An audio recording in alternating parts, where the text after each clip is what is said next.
ये है हमारी आज की वर्कशीट नंबर 35। डेट है हमारी 19 फरवरी। टॉपिक हमारा चल रहा है इतिहास से।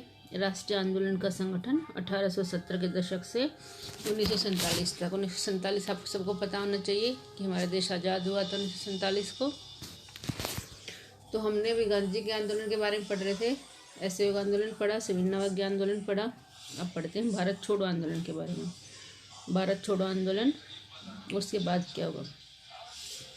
महात्मा गांधी ने दूसरे विश्व युद्ध के बाद अंग्रेजों के खिलाफ आंदोलन का एक नया चरण शुरू कर दिया। दूसरा विश्व युद्ध हुआ था 1939 से 1945 के बीच। उसके बाद गांधी जी ने आंदोलन का दूसरा चरण शुरू कर दिया। उन्होंने अंग्रेजों को चेतावनी दी कि ये फौरन भारत छोड़ दें।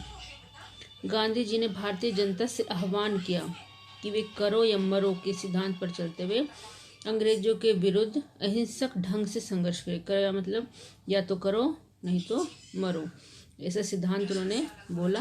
और उन्होंने भारतीय जनता को आह्वान किया कि वो अंग्रेजों के विरुद्ध अहिंसात्मक ढंग से संघर्ष करे, हिंसा फिर भी नहीं करनी है। गांधी जी और अन्य नेताओं को फौरन जेल में डाल दिया गया। इसके बावजूद यह आंदोलन फैलता गया। किसान और युवा इस आंदोलन में बड़ी संख्या में शामिल हो गए।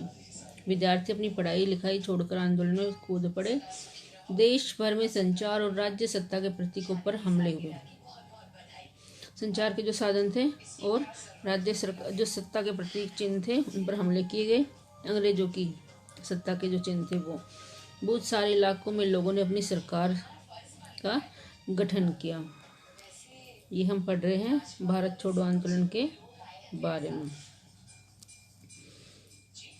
तो गांधी जी के आंदोलन के बारे में पढ़ रहे हैं, भारत छोड़ो आंदोलन के बारे में।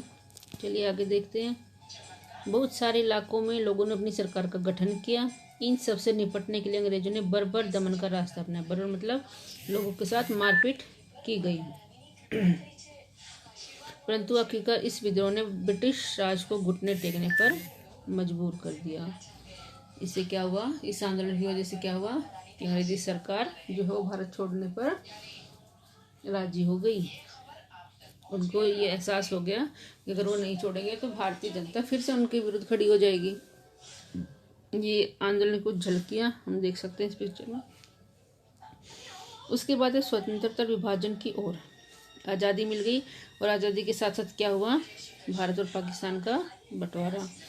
पार्टी में मुस्लिम लीग ने देश के पश्चिम, उत्तर और पूर्वी क्षेत्रों में मुसलमानों के लिए स्वतंत्र राज्यों की मांग करते हुए एक प्रस्ताव पारित किया।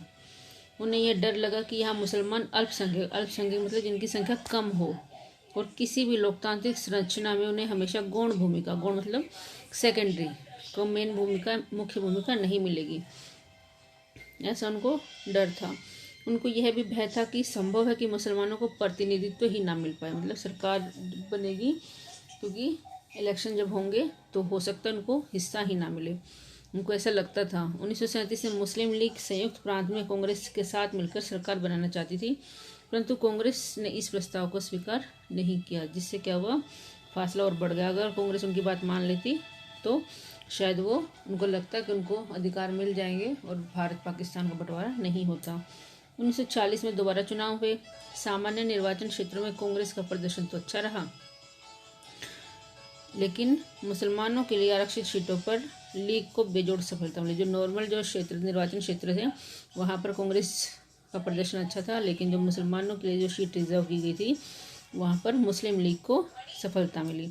लीग पाकिस्तान की मांग पर चलती रही। तो लीग ने क्या मांग उठाई कि भारत देश को 2 हिस्सों में बांट दिया जाए, जिसमें से एक हिस्सा क्या बन जाएगा, पाकिस्तान।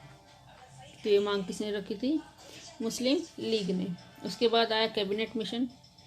मार्च 1947 में ब्रिटेन के मंत्रिमंडल ने इन मांगों के औचित्य को समझने और स्वतंत्र भारत के राजनीतिक भविष्य को तय करने के लिए एक 3 सदस्यीय परिसंघ भारत भेजा। ब्रिटेन से 3 सदस्यीय टीम आई इनके इस झगड़े का निपटारा करने के लिए। इस परिसंघ ने सुझाव दिया कि भारत अविभाजित है, मतलब भारत का बंटवारा ना हो, उससे मुस्लिम बहुल क्षेत्रों को कुछ स्वायत्ता देते हुए ढीले ढाले संघ के रूप में संगठित किया जाए। मतलब जहाँ पर मुस्लिम लोग ज़्यादा हैं उनको वहाँ का शासन दे दिया जाए, लेकिन भारत का बंटवारा ना किया जाए। कांग्रेस और मुस्लिम लीग दोनों ही इस प्रस्ताव के कुछ प्रावधानों पर सहमत नहीं थे। अब देश का विभाजन अवश्य संभावित था, मतलब जरूर होना। जब बात ही नहीं मानेंगे तो देश तो बंटना ही था। मुस्लिम लीग ने पाकिस्तान के लिए आंदोलन शुरू करने का फैसला कर लिया।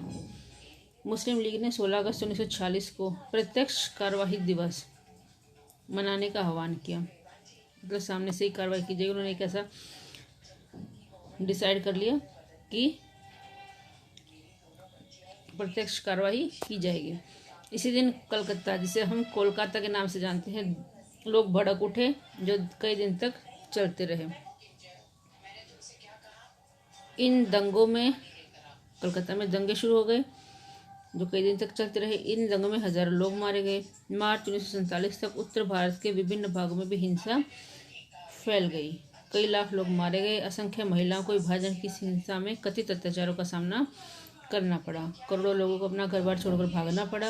अपने मूल स्थानों से बिछड़कर लोग रातों रात अजनबी जमीन पर शरणार्थी बनकर रह गए। और इस तरह से ब्रिटिश शासन से स्वतंत्रता का यह आनंद विभाजन की पीड़ा और हिंसा के साथ हमारे सामने आया। मतलब खुशी तो थी कि देश आज़ाद हो गया, लेकिन जो नरसंहार हुआ, इतने हजारों लोग मारे गए, लोगों को अपनी जन्मभूमि छोड़ कर भागना पड़ा, जिससे जो आज़ादी की जो खुशी थी वो गम में बदल गई। तो ये हमारी आज की वर्कशीट थी। अब क्वेश्चन देख लेते हैं जो स्वयं आपको करने हैं।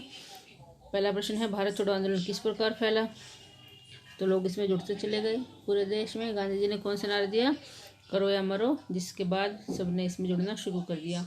मुस्लिम लीग ने मुसलमानों के लिए स्वतंत्र राज्य की मांग क्यों की? क्योंकि उनको लगता था कि भारतीय मुसलमान जो है वो अल्पसंख्यक हैं और उनको प्रतिनिधित्व नहीं मिलेगा, या उनको उनका ख्याल नहीं रखा जाएगा, ऐसा उनको लगता था। कैबिनेट मिशन का गठन क्यों किया गया और उसके क्या प्रस्ताव थे?